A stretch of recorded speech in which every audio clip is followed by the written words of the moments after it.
कि रास्तों से भटक कर मंजिल को एक दिन जरूर पाएंगे, कि रास्तों से भटक कर मंजिल को एक दिन जरूर पाएंगे, और तुम देखना ये जो किस्मत अगड़ कर बैठी है इसे एक दिन जरूर हराएंगे। तो हेलो मेरे प्यारे दोस्तों, आज के इस वीडियो में हम देखने वाले हैं कि 2 नंबर वाले सभी महत्वपूर्ण प्रश्न को। तो आज के इस वीडियो में हम जितने भी 2 नंबर के महत्वपूर्ण प्रश्न आते हैं उसे आज के वीडियो में हम क्लियर करेंगे। तो आइए बिना देरी के वीडियो को स्टार्ट करते हैं और आप वीडियो के अंत तक बने रहिएगा। इसमें देखिए हमारा पहला क्वेश्चन क्या है, हमसे पहला क्वेश्चन बोलता है, और हाँ ऐसे आप देखेंगे कि जो भी जितने भी क्वेश्चन होंगे ना सब चैप्टर वाइज होंगे, यानी पहले एक चैप्टर का, फिर दूसरे चैप्टर का, फिर तीसरे चैप्टर का, ऐसे ऐसे करके आपको क्वेश्चन देखने को मिलेंगे। तो देखिए पहला हमारा क्वेश्चन एचसीएफ और एलसीएम से, यानी कि पहला चैप्टर क्या है वास्तविक संख्या, और उसमें हमारा एचसीएफ और एलसीएम है।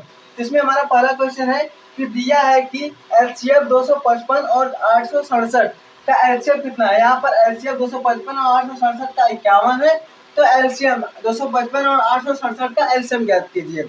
अब देखिए जिन्होंने अभी पहला चैप्टर नहीं पढ़ा होगा वो क्या करेंगे कि एलसीएम देखेंगे, इसका 51 दिया है इसको भूल जाएंगे, एलसीएम 255 और 867 दिया है तो क्या करेंगे ऐसे लिखेंगे 255 और फिर 867 लिखेंगे, फिर उसके बाद इसका ऐसे करके एलसीएम निकालेंगे। तो आपको ये मेथड नहीं अपनाना है।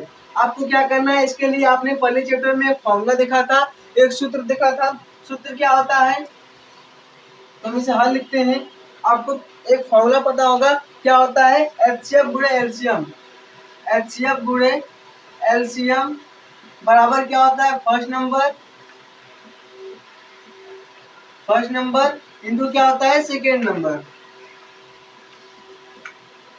यानी कि एचसीएफ और एलसीएम बराबर क्या होती है, पहली संख्या और दूसरी संख्या। तो यानी कि हम इसे लिखेंगे, अगर हिंदी में लिखे तो एचसीएफ को हम हिंदी में क्या बोलते हैं, मसा, और एलसीएम को क्या बोलते हैं, लसा।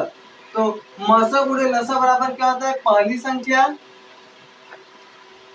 संख्या गुणे क्या होती है, सेकेंड नंबर यानी कि दूसरी संख्या। अब यहाँ पर देखिए क्या होगा, हमें एचसीएफ दिया यानी कि हमें क्या मसा दिया है और हमसे लसा पूछ रहा है, और ये पहली संख्या ये हो गई और दूसरी संख्या ये हो गई। तो हम क्या करेंगे, हमें जो दिया है उसे लिखते हैं। मसा हमें दिया है 255 और 867 का मसा कितना है, 51 है। तो हम यहाँ पर क्या लिखेंगे, 51 लिखेंगे। ठीक है, देखिए क्या होता है, मसा गुणे लसा बराबर पहली संख्या गुणे दूसरी संख्या होता है, ये तो हमारा फॉर्मूला है। अब उसके बाद क्या है, यहाँ पर मसा में दिया है कितना, 51 दिया है, और लसा में निकालना, तो लसा में पता नहीं है तो हम इसे लसा ही लिख देंगे। और पहली संख्या, आप देखिए पहली संख्या यहाँ पर क्या है 255, और वही यहाँ पर भी है, तो हम इसे क्या लिखेंगे 255 लिख लेंगे। और गुणे में क्या करेंगे, दूसरी संख्या 867 यहाँ पर है और 867 यहाँ पर भी है, तो हम इसे क्या लिख लेंगे, 867 लिख लेंगे। अब क्या करेंगे, अब आप देखिए एक गलती आप फिर करेंगे, क्या फिर इसका गुणा करने जाएंगे। तो आप गुणा मत कीजिए, क्यों, क्योंकि ये जो है ना इसी से निकल कर मसा आया है, तो इससे तो कटेगा जरूर ही। हाँ बिल्कुल कटेगा, तो हम काट लेंगे। तो लसा बराबर ये इधर गुणे में है, बराबर के इधर जाए क्या होगा, बट्टी में हो जाएगा। तो 255 गुणे क्या होगा 867, बट्टी में क्या होगा 51 हो जाएगा।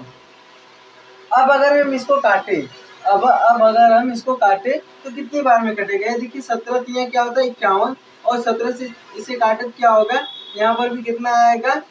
अगर हम इसे 17 से न काटे, अगर डायरेक्ट हम इसे 51 से काटे तो भी कट जाएगा। 51 से कटे कितने बार में, 17 बार में। 51 से अगर आप 867 को काटे तो 17 बार में क्या होगा, ये कट जाएगा। अब फिर हम निकालते हैं लसा बराबर, तो क्या आ गया हमारे पास 255 गुणे कितना आ गया, यहाँ पर 17 आ गया। अब आप क्या करिए, इसका गुणा कर लीजिए। अब देखिए आप 255 गुणे 867 करते तो ज्यादा बड़ा होता, फिर भाग देते तो और होता। अगर आप यहाँ पर डायरेक्ट अगर आप काट लिए तो 255 का गुणा 17 कर लेंगे, आसानी से गुणा भी कर लेंगे, आप लोग को कैलकुलेशन भी नहीं करना पड़ेगा ज्यादा।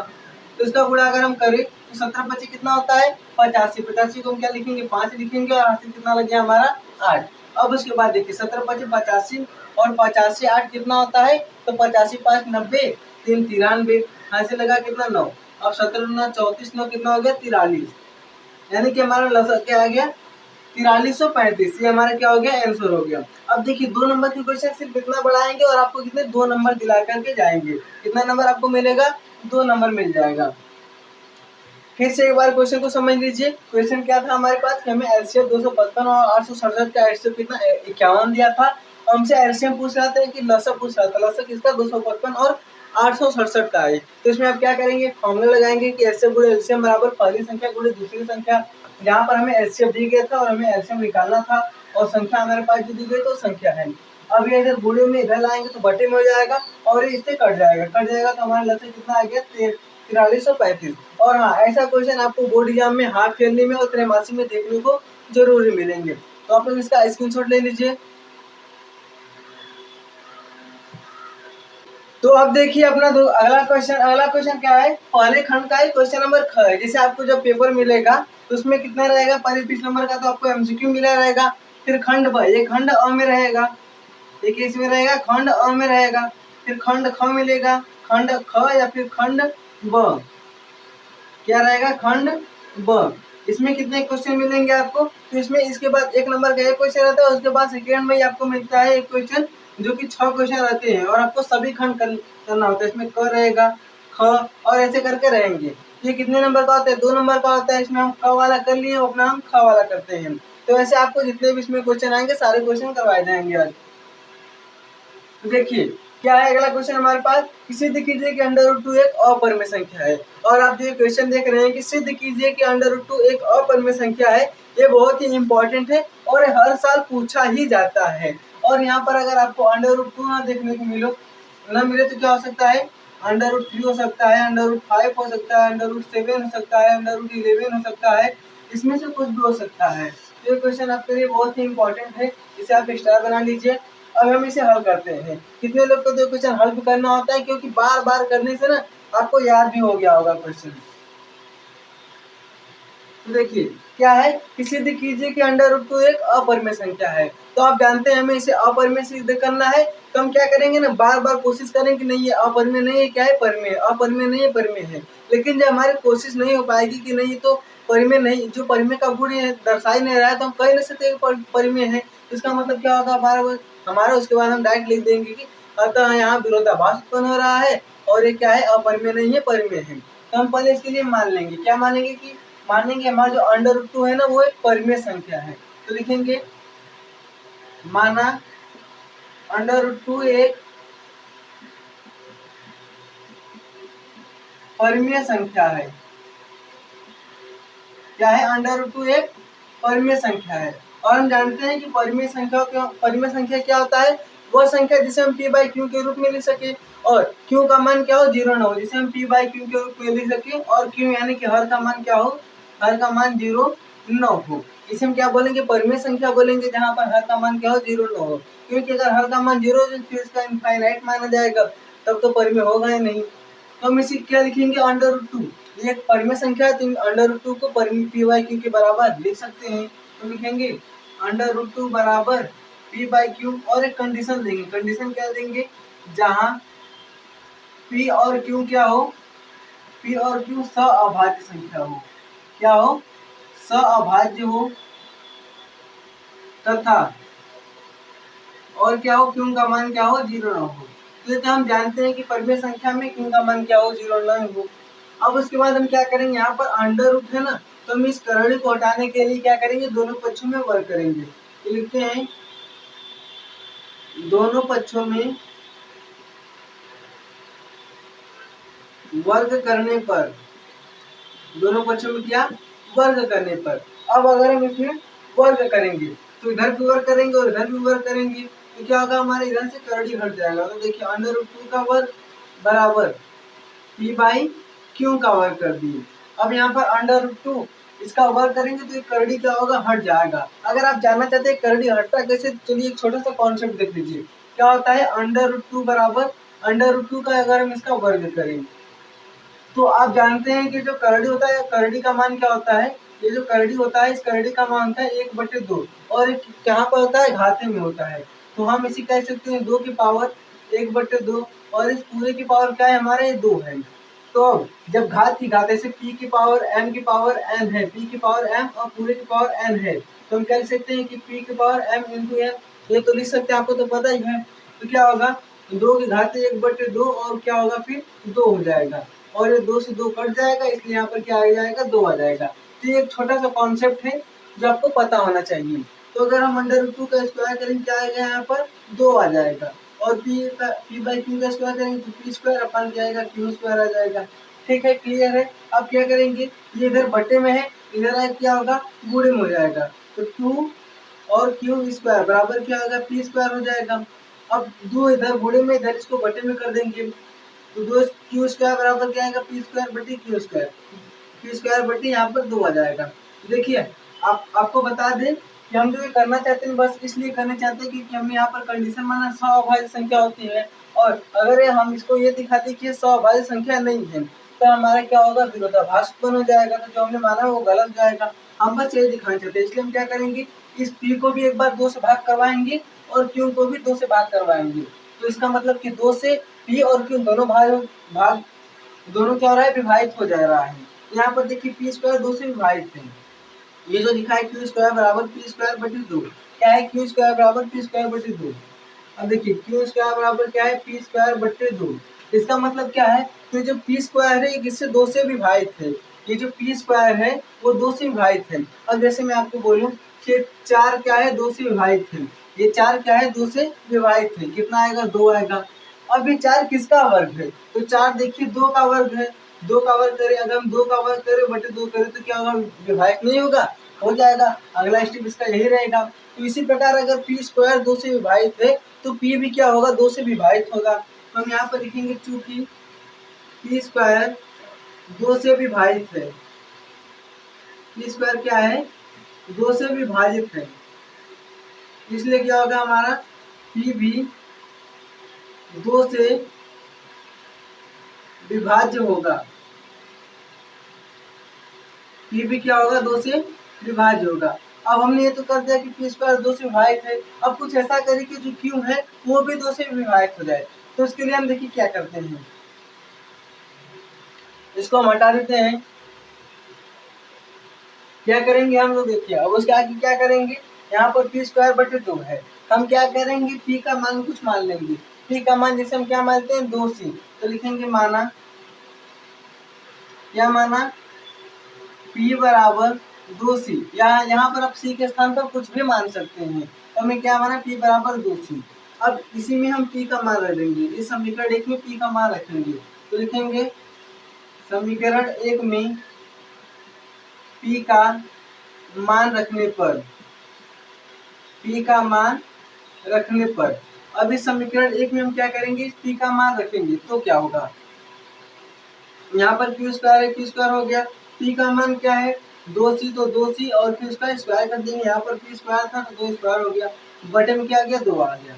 अब क्यू स्क्वायर बटे 2c का स्क्वायर करेंगे क्या आएगा, 2 का स्क्वायर करेंगे 4 आ गया, और c का स्क्वायर करेंगे c स्क्वायर आ गया, बटे में क्या हो गया, 2 हो गया। अब ये इधर गुणे में है, इधर आएगा तो बटे में हो जाएगा।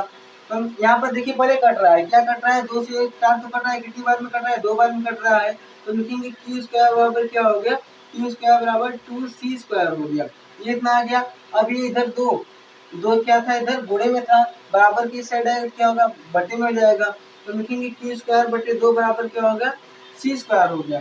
अब उसके बाद देखिए, जैसे हमारा यहाँ पर समीकरण 1 में बनता है क्यू स्क्वायर बटे 2, वैसे यहाँ पर भी बन रहा है क्यू स्क्वायर बटे 2। इसका मतलब क्या है, हमारे क्यू स्क्वायर 2 से विभाजित है, तो हम इसके आगे यहाँ पर लिखते हैं कि चूंकि क्यू स्क्वायर 2 से विभाजित है, 2 से क्या है, विभाजित है, इसलिए इसलिए क्या होगा, क्यू भी 2 से विभाज्य होगा।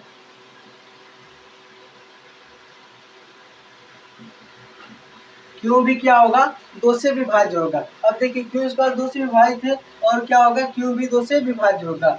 तो उसके बाद हम क्या कर सकते हैं, यहाँ पर पी स्क्वायर भी विभाजित है और पी भी 2 से विभाजित है और क्यू भी 2 से विभाजित है। तो हम कह सकते हैं कि हमने जो माना है, यहाँ पर क्या माना, सौभाज्य माना है, तो इसका यहाँ पर विरोध हो रहा है, तो लिखेंगे कि अतः हमारी अवधारणा असत्य है। अवधारणा का मतलब होता है कि जो हमने माना है, तो अतः हमारी अवधारणा असत्य है।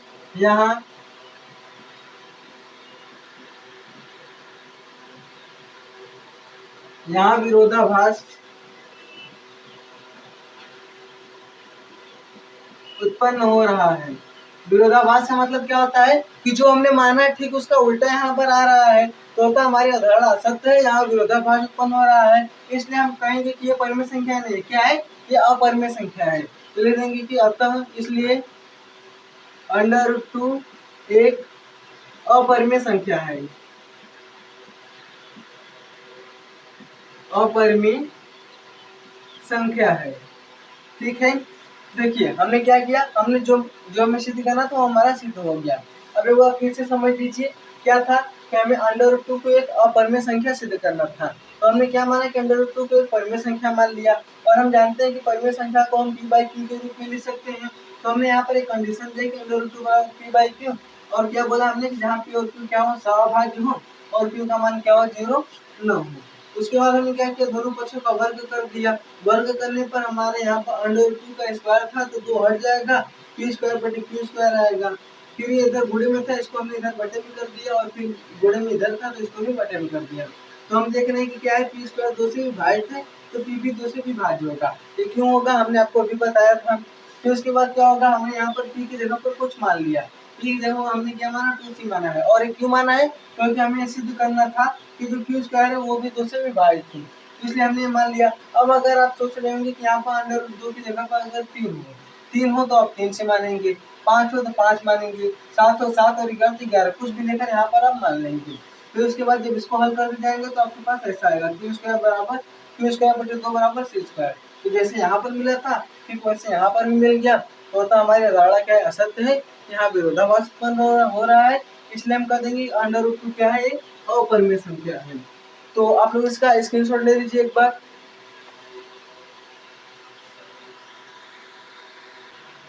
अब देखिए अपना क्वेश्चन नंबर ग वाला, यानी कि पहले का ग वाला क्या है कि वह द्विघात बहुपद ज्ञात कीजिए जिसके शून्य 5 + √3 तथा 5 - √3। अब देखिए ये भी दूसरे चैप्टर का ही क्वेश्चन है। क्या था इसमें कि हमें शून्य ज्ञात करना है, द्विघात बहुपद ज्ञात करना है जिसके हमें शून्य दिए हैं। अब कभी कभी क्वेश्चन ऐसा भी आएगा कि वह द्विघात बहुपद ज्ञात कीजिए जिसके शून्यकों का योग, यानी कि हमें पहले से योग दिया रहेगा, शून्यकों का योग तथा उसका गुणनफल हमें ऐसा दिया रहेगा, लेकिन हमें यहाँ पर डायरेक्ट शून्य दिया और हमें द्विघात बहुपद ज्ञात करना है। तो चलिए हम इसका हल करते हैं, हल करेंगे। और हाँ, हल करने से पहले आपको एक सूत्र पता होना चाहिए कि द्विघात बहुपद ज्ञात करने के लिए एक सूत्र होता है।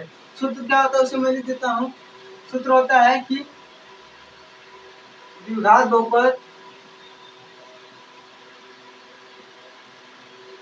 बराबर क्या होता है, x² माइनस ब्रैकेट में होता है शून्यकों का योग। क्या होता है, शून्यकों का योग, और फिर ब्रैकेट बंद x प्लस, यहाँ पर याद रखिएगा माइनस होता है और यहाँ पर क्या होता है, प्लस होता है। प्लस क्या होता है, शून्यकों का गुणनफल, शून्यकों का गुणा, ब्रैकेट में योग होता है और फिर x होता है प्लस शून्यकों का गुणा। ये हमारा क्या होता है, सूत्र होता है। अब बस इसी पे हम रख देंगे। यहाँ पर देखिए 2 में शून्य दिया है तो इसको जोड़कर यहाँ पर रख देंगे और इसका गुणा करके हम यहाँ पर रख देंगे। तो आप रख के भी गुणा कर सकते हैं जब हम द्विघात बहुपद ज्ञात करेंगे। क्या ज्ञात करेंगे, द्विघात बहुपद। क्या होगा, यहाँ पर x² तो x² हो गया माइनस शून्यकों का योग, योग क्या है 5 + √3, 5 + √3। फिर उसके बाद हमें योग करना है तो ये हो गया। अब फिर योग करेंगे तो प्लस लगाएंगे और फिर उसके बाद 5 - √3 लिख देते हैं। क्या करेंगे, 5 - √3, और फिर क्या हो गया, x हो गया प्लस। देखिए जो सूत्र लिखा है बस हमने उसी पे रखते जा रहे हैं। शून्यकों का गुणा, यानी कि इसका गुणा इससे करेंगे तो लिखेंगे 5 + √3, और फिर क्या होगा 5 - √3 हो गया।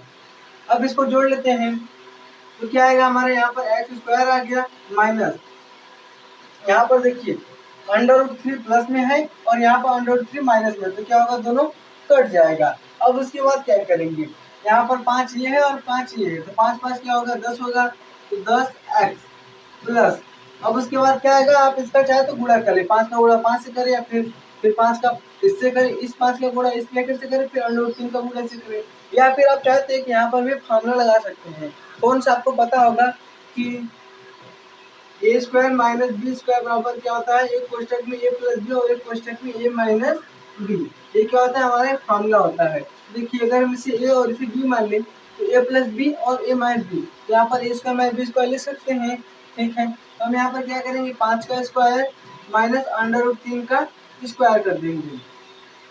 फिर इसको सॉल्व करेंगे तो अभी इसे ऐसे लिख दीजिए, x square minus 10x plus 5 का स्क्वायर कितना होता है, 25 होता है। और यहाँ पर माइनस है, माइनस लिख दिया। अंडर रूट 3 का स्क्वायर करेंगे क्या आएगा, जानते हैं कि अंडर रूट 3 का स्क्वायर करेंगे तो करंट हट जाएगा और ये 3 आ गया। तो इसको घटा लेंगे तो x square minus 10x plus क्या आ गया, 25 में से 3 घटाएंगे कितना आएगा, 25 माइनस 3 करेंगे तो आ जाएगा आपका 22। और ये क्या आ गया आपका आंसर। आंसर कितना आया है, x square minus 10x plus 22। और हमारा द्विघात बहुपद ज्ञात हो गया। क्या था हमारा ये द्विघात बहुपद जो भी निकालना था हो गया। देखिए कितना इजी है, लेकिन आप कभी कभी कंफ्यूज मत होइएगा, क्वेश्चन को गलत मत कर दीजिएगा, इसलिए क्वेश्चन को ध्यान से पढ़िएगा। देखिए अगर आप क्वेश्चन को ध्यान से पढ़ेंगे तो आप फिर उसे आसानी से सॉल्व कर लेंगे।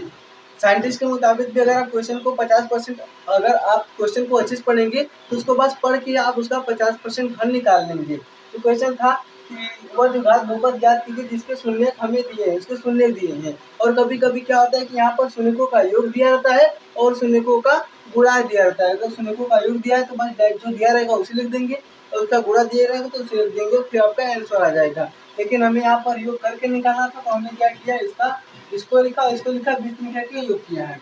और यहाँ पर गुणा था तो इसको लिखा, क्या किया, बीच में गुणे का चिन्ह। देखिए दो ब्रैकेट के बीच में क्या होता है, दो ब्रैकेट के बीच में यहाँ पर गुणे का चिन्ह होता है जो कि लिखा नहीं जाता है। तो हम जानते हैं कि इसके बीच और इसके बीच क्या करेंगे, गुणा का चिन्ह लगाएंगे और क्या होगा, हमारा गुणा हो जाएगा। आप चाहे तो इसका बस ऐसे डायरेक्ट 5 का गुणा एक बार 5 माइनस अंडर 3 से करते, फिर अंडर 3 का गुणा भी इससे करते तो भी आपका आंसर आ ही जाता। या फिर आप इस फॉर्मूले से करें। चलिए हम इसे भी एक बार करके देख लेते हैं। क्या था, 5 प्लस अंडर रूट 3 और 5 माइनस अंडर रूट 3। अगर आप 5 का गुणा 5 से करेंगे क्या होगा, 25 होगा। इसका गुणा एक बार इससे करेंगे, फिर इसका गुणा इससे करेंगे, और अंडर रूट 3 का गुणा 5 से करेंगे, और अंडर रूट 3 का गुणा माइनस अंडर रूट 3 से करेंगे। 5 का गुणा 5 से किया, हमें क्या आ गया, 25 आ गया। अब फिर 5 का यहाँ पर क्या है, तो माइनस है तो माइनस लिखेंगे, और 5 का गुणा अंडर रूट 3 से करेंगे तो क्या आएगा, 5 अंडर रूट 3। फिर यहाँ पर प्लस है तो प्लस लिखिए, अंडर रूट 3 का गुणा 5 से करेंगे क्या आएगा, 5 अंडर रूट 3। फिर माइनस है तो माइनस लिख लिया, प्लस माइनस क्या होगा, माइनस होगा। और अंडर रूट 3 का गुणा अंडर रूट 3 से करेंगे क्या आ जाएगा, अंडर रूट 3 आएगा। यहाँ पर अंडर रूट 3 का गुणा 3 से करेंगे तो 3 आ गया। अब देखिए प्लस है और माइनस से क्या होगा, कट जाएगा, क्या आ गया, 25 माइनस 3 आ गया। ये 25 और ये माइनस 3, ये माइनस और ये प्लस क्या हो गया, कट गया। 25 माइनस 3 कितना आ जाएगा आपका, 22 आ जाएगा। देखिए यहाँ पर 22 और यहाँ पर क्या था, 22 आया था। तो ये हमारा आंसर हो गया। आप लोग इसका स्क्रीनशॉट ले लीजिए।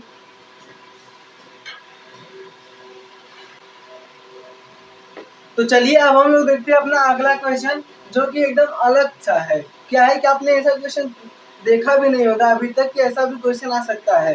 तो जो क्वेश्चन का पेपर, इसका जो क्वेश्चन चेंज हुआ है, ठीक आपके सिलेबस का ही, लेकिन इसका पैटर्न क्या हो गया है, चेंज हो गया है। तो आपको इस टाइप के क्वेश्चन भी करने आने होंगे। तो क्या होगा, हमारे पास क्वेश्चन है कि यदि द्विघात बहुपद ए स्क्वायर प्लस 9 और ये ब्रैकेट में है x square plus 13x plus 69 का एक शून्य दूसरे शून्य का व्युत्क्रम है। क्या है, एक शून्य दूसरे शून्य का व्युत्क्रम है। तो ए का मान ज्ञात कीजिए। अब हमें यहाँ पर ए का मान ज्ञात करना है। ऐसा क्वेश्चन तो आपने कभी, मतलब ऐसा क्वेश्चन आपको अभी तक नहीं मिला होगा, लेकिन अब आपके एग्जाम में ऐसा क्वेश्चन आएगा। तो इसे हम कैसे हल करेंगे, तो हम देखते हैं इसका हल। अब देखिए जो दिया है आप उसी को समझ के करिए। क्या है यहाँ पर कि एक शून्य दूसरे शून्य का व्युत्क्रम है, तो हम पहले इसका एक शून्य मान लेंगे। हम लिखेंगे माना बहुपद का एक शून्य, हम क्या मानेंगे, तो हम कुछ भी मान लेते हैं। हम इसे क्या मानते हैं, शून्य क्या है, अल्फा है। एक शून्य क्या है, एक शून्य जिसका अल्फा है, या फिर अल्फा के स्थान पर एक्स वाई जेड कुछ भी मान सकते हैं। हमने इसे क्या मान लिया, अल्फा मान लिया। या फिर आप इसे छोड़िए, अगर आपको अल्फा कठिन लग रहा है तो आप इसे एक्स मान लीजिए। तो हमने क्या माना कि माना बहुपद क्या है, शून्य क्या है, एक्स है। अब क्या करेंगे हम लोग, और यहाँ पर एक्स दिया है तो एक्स मत मानिए, आप लोग अल्फा ही मानिए, क्योंकि यहाँ पर पहले से एक्स दिया है। तो इसका शून्य क्या है, अल्फा है, हमने मान लिया। तो हम जानते हैं कि शून्यकों का गुणा, यानी कि हम सब शून्यकों का गुणा करते हैं, लिखेंगे शून्यकों का गुणांक, शून्यकों का गुणांक। तो गुणांक क्या होता है इसका, देखिए गुणांक क्या होता है, अचर पद बटे एक्स स्क्वायर का गुणांक। एक्स स्क्वायर का क्या होता है, गुणांक होता है। और यहाँ पर शून्यकों का गुणांक, तो हमें शून्य तो दिया नहीं है, लेकिन हमने एक शून्य माना है, और दूसरा क्या इसका व्युत्क्रम है। तो इसका जब दूसरा व्युत्क्रम है तो दूसरा क्या हो जाएगा, इसका अल्फा है तो इसका दूसरा क्या होगा, 1/अल्फा हो जाएगा। तो यहाँ पर हम लिखेंगे शून्यकों का गुणांक क्या होगा, अल्फा इंटू क्या होगा, 1/अल्फा, 1/अल्फा हो जाएगा। और ये अल्फा अल्फा क्या होगा, कट जाएगा, तो हमारे पास क्या बचा, 1 बचा। और अचर पद लिख लेते हैं।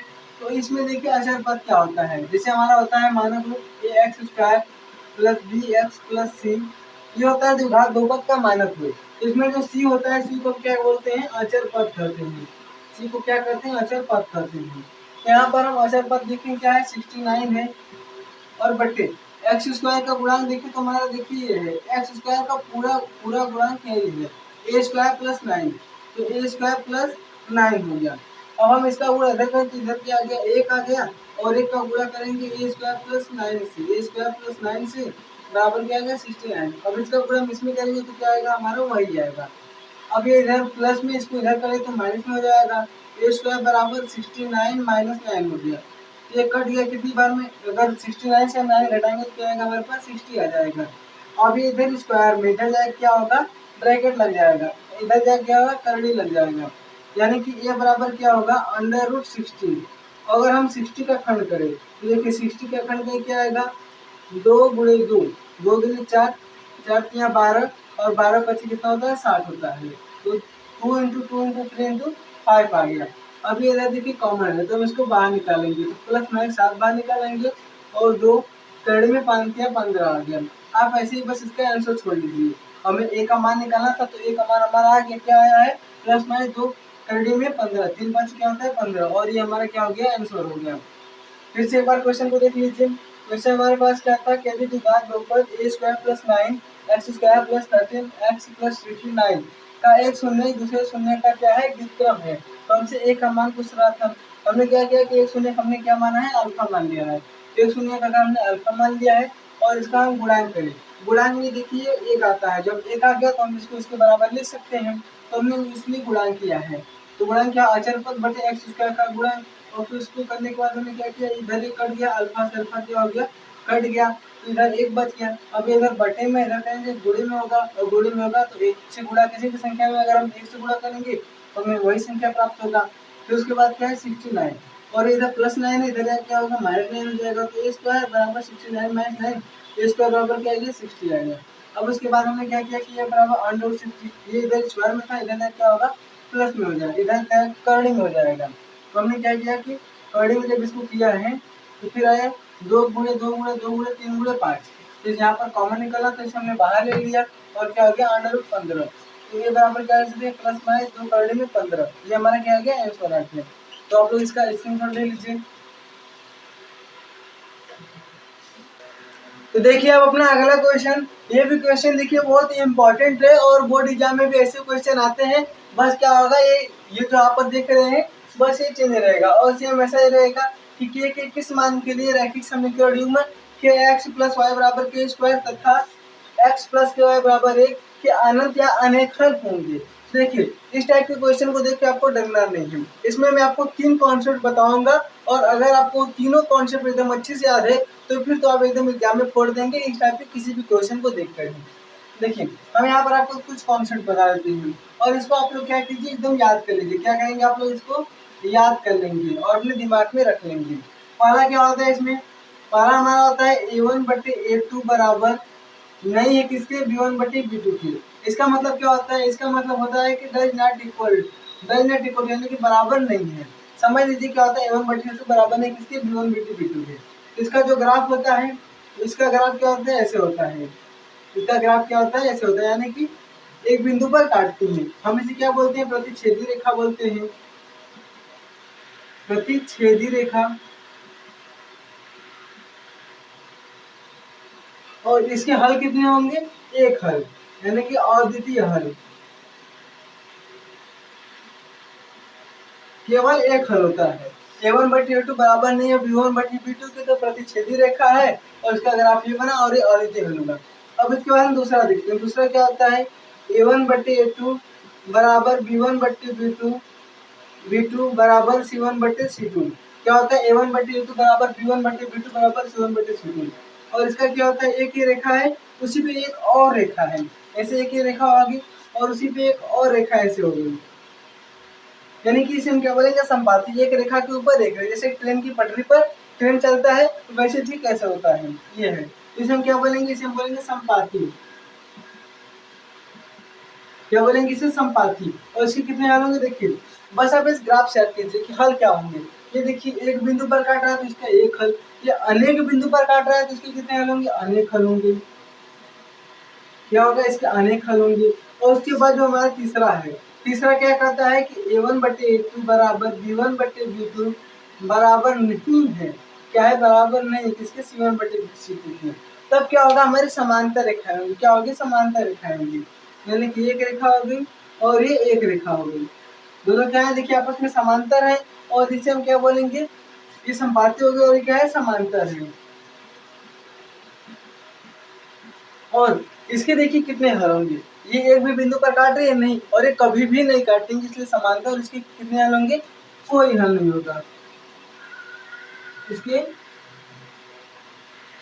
कोई हल नहीं होगा। और यही आपका तीन कॉन्सेप्ट है। और हाँ, ये जो दोनों हमारा है ना, इसको और इसको हम क्या बोलते हैं, कभी कभी ऐसा कोई संपाती, इसे हम क्या बोलेंगे, संगत बोलेंगे। क्या बोलते हैं, संगत कहते हैं। तो इसको भी आप लोग क्या कीजिए, याद कर लीजिए। यही होता है, इसे आप लोग क्या कर लीजिए, याद कर लीजिए एकदम से। और इससे क्वेश्चन जरूर का जरूर ही आता है, 2 नंबर का भी आता है, 1 नंबर का भी आता है और 4-4 नंबर के भी इससे क्वेश्चन आ जाते हैं। ठीक, तो हम इसे हल करते हैं, हम इसे हल करते हैं। तो हल में हम क्या करेंगे, देखिए यहाँ पर है के एक्स प्लस वाई बराबर के स्क्वायर और यहाँ पर एक्स प्लस के वाई बराबर है। तो हम इसको लिख लेते हैं पहले, के एक्स प्लस वाई बराबर के स्क्वायर, यानी कि हमारे यहाँ पर A1 का मान क्या होगा, हम इसे तुलना करके लिखते हैं या फिर आप ऐसे लिख के डायरेक्ट। तो इसके बाद दूसरा क्या है हमारे पास, एक्स प्लस के वाई बराबर क्या है, 1 है। तो हम जानते हैं हमारा यही ग्राफ बनना चाहिए, किसके लिए, अनेक हल। हमें क्या चाहिए यहाँ पर, अनंत और अनेक हल, यानी हमें ये वाला चाहिए। तो हम क्या करेंगे, अनेक हल के लिए करेंगे। तो हम क्या करेंगे, लिखेंगे यहाँ पर A1 बटे A2 यानी कि के बटे एक्स। ये x का मान यहाँ पर क्या है, 1 है। तो यहाँ पर हम लिखेंगे x का मान, देखिए यहाँ पर k था तो k लिख लिया और यहाँ पर x का मान क्या है, 1 है, 1 लिख लिया, प्लस बराबर, बड़ा क्या करेंगे, बराबर करेंगे। फिर इसके बाद क्या है, y का मान यहाँ पर कितना, 1 है और बटे यहाँ पर y का मान क्या है, 3 है। तो बस अभी दो को ही लेकर चलिए, आप चाहे तो तीसरा वाला, जैसे तीसरा क्या है, यहाँ पर k स्क्वायर है और यहाँ पर क्या है, 1 है। तो आप ऐसे भी कर सकते हैं, तो आप इसे भी छोड़ दीजिए। क्या करेंगे आप, बस के स्क्वायर यहाँ पर के बटे 1 और 1 बटे के लिख लेंगे। अब हम इसमें क्या करेंगे कि हम इसका गुणा इसमें और इसका गुणा इसमें कर देंगे। तो के का गुणा के में करेंगे, के स्क्वायर आ जाएगा बराबर, इसका गुणा इसमें करेंगे तो 1 आएगा। ये इधर स्क्वायर इधर जाएगा तो ब्रैकेट में जाएगा, के बराबर क्या आएगा, √1। अब √1 का मान निकालें क्या आएगा, हमारे पास 1 आ जाएगा। यानी कि अगर के का मान हम 1 रखें, के का मान क्या रखें, अगर हम 1 रखें, तब क्या होगा, हमारा इसके लिए अनेक हल होंगे। अगर आपको अभी भी डाउट लग रहा है कि हम आपका आंसर सही है या फिर नहीं सही है, तो आप क्या कीजिए कि इसमें और इसमें के का मान रख ही दीजिए। चलिए हम आप यहाँ पर आपको रख के भी दिखा देते हैं थोड़ा सा। क्या करेंगे, के का मान यहाँ पर हम 1 रखेंगे तो x हो जाएगा, यहाँ पर इसे के का मान 1 रखें, के का मान 1 रखे, 1x प्लस क्या गया y बराबर के स्क्वायर करेंगे, यानी कि का स्क्वायर कर दिए तो क्या आ गया, x प्लस वाई बराबर 1 आ गया। ये हो गया हमारा। और उसके बाद यहाँ पर x है तो x लिखनी है प्लस ये का मान अगर हम 1 रखें तो 1 वाई बराबर क्या है, 1 है, यानी कि x प्लस वाई बराबर क्या आ गया, 1 आ गया। ये हमारे पास पहला समीकरण और दूसरा समीकरण। अगर हम इसकी तुलना करें तो इसका x का गुणन क्या है, 1 और x का यहाँ पर 1 है बराबर, y का भी 1 है और यहाँ पर y का मान क्या 1 है, ये भी 1 और ये भी 1। तो देखिए तीनों बराबर है, तीनों क्या है, A1 बटे A2 बराबर है B1 बटे B2 बराबर है C1 बटे C2 के। ये हमने क्या किया है, बस चेक किया है। ये क्या किया हमने, बस चेक किया है। तो आपको ये नहीं करना, बस आपको इतना ही कर देना और आपको कितने नंबर, 2 नंबर मिल जाएंगे। ये क्या है, कॉन्सेप्ट है और इसे आपको क्या करना है, याद करना है। क्या करना है, इसे आपको याद करके रख लेना है। और ये हमारा क्या था, ये हमने चेक किया आंसर को और ये हमारा हल है। देख लीजिए आप लोग ये बात फिर से। कि अगर A1/A2 बराबर नहीं होगा किसी B1/B2 तो इसका ग्राफ क्या होगा, प्रतिच्छेदी और अद्वितीय होगा। और A1/A2 बराबर B1/B2 बराबर C1/C2 होगा, ये संपाती होगा, इसके अनेक हल होंगे। फिर क्या होगा, समांतर के लिए A1/A2 बराबर B1/B2 बराबर नहीं होगा किसके, C1/C2 के, तो समांतर होगा, इसका कोई भी हल नहीं होगा। तो हमने क्या किया कि इसके A1/A2 के लिए, तो यहाँ पर देखिए A1/A2 क्या है, P/A गया है, और फिर यहाँ पर भी B1/B2 क्या है, तो 1/A है। इसका गुणा इधर के लिए, इसका गुणा इधर के लिए, इसका बराबर क्या आ गया, 1 आ गया। अब के बराबर क्या आ गया, √1 आ गया, यानी √a है, 1 का मान निकाल क्या आ गया, प्लस आ गया। तो के बराबर अगर हम 1 रखें तो क्या होगा, हमारे इसके लिए अनेक हल होंगे, और हमने रख के भी देख लिया तो हमारे आंसर भी आ गया। तो आप लोग इसका स्क्रीनशॉट ले लीजिए।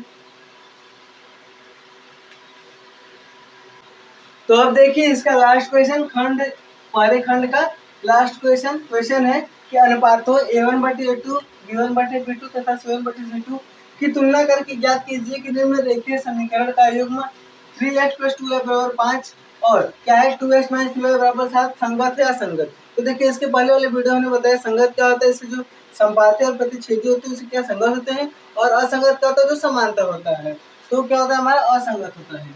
अब हम इसे कैसे करेंगे, यहाँ पर बोला है कि तुलना करके ज्ञात करना है, क्या है इसका, हमें तुलना करके ज्ञात करना है A1A2 B1B2 C1C2 से। तो हम इसका हल करते हैं, और देखिए लिखने का तरीका इसमें आपको पता होना चाहिए।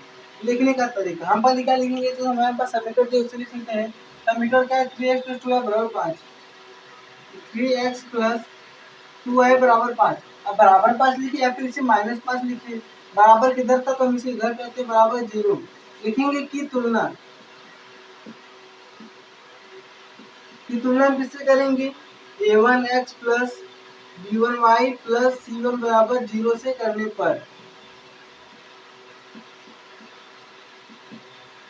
पर, तो हमारा A1 का मान क्या आ गया, A1 का मान यहाँ पर 3 आ गया, और B1 का मान क्या आ गया, B1 का मान 2 आ गया, और C1 का मान क्या आ गया, -5 आ गया। यहाँ पर देखिए A1 का मान 3, B1 का मान 2, C1 का मान -5। जब -5 आता है तो माइनस लिखते हैं, प्लस को हम लोग नहीं लिखते हैं, ठीक है। अब इसी प्रकार से आप इसका मान निकालेंगे A2 B2 C2 का, तो आप चाहे तो लिखिए या फिर डायरेक्ट लिख दीजिए कि इसी प्रकार से।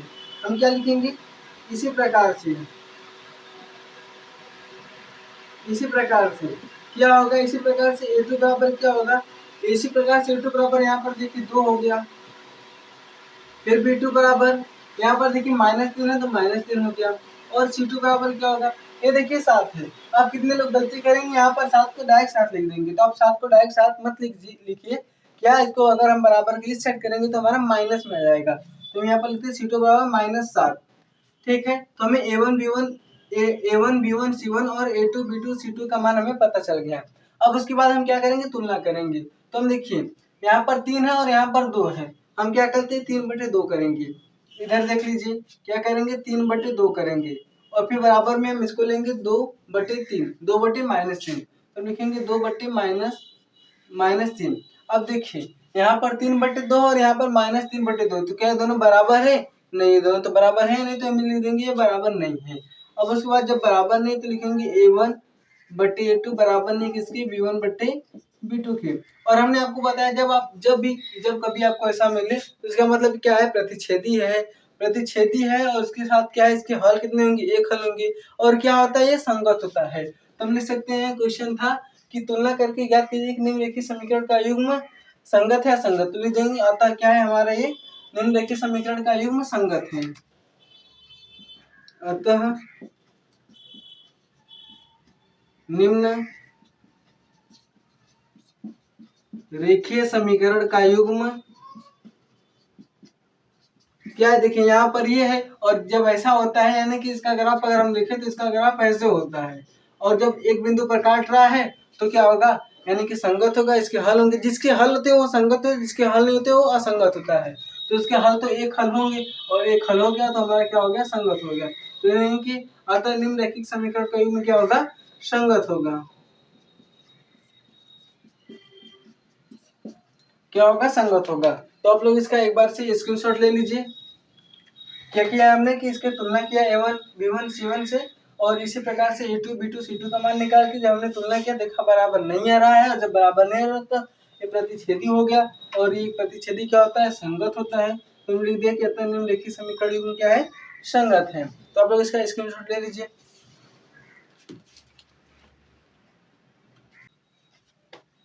तो आई होप दोस्तों कि आप लोग को ये सारे प्रश्न समझ में आए होंगे। हम मिलेंगे आपसे अब अगले वीडियो में, और इसके आगे का जो भी होगा। देखिए आज की वीडियो में हमने जितने भी 2 नंबर वाले इंपॉर्टेंट क्वेश्चन थे उसे हमने किया। अब अगले वीडियो में 4 नंबर वाले या फिर 2 नंबर वाले कोई एक और वीडियो को लाएंगे। तब तक के लिए धन्यवाद।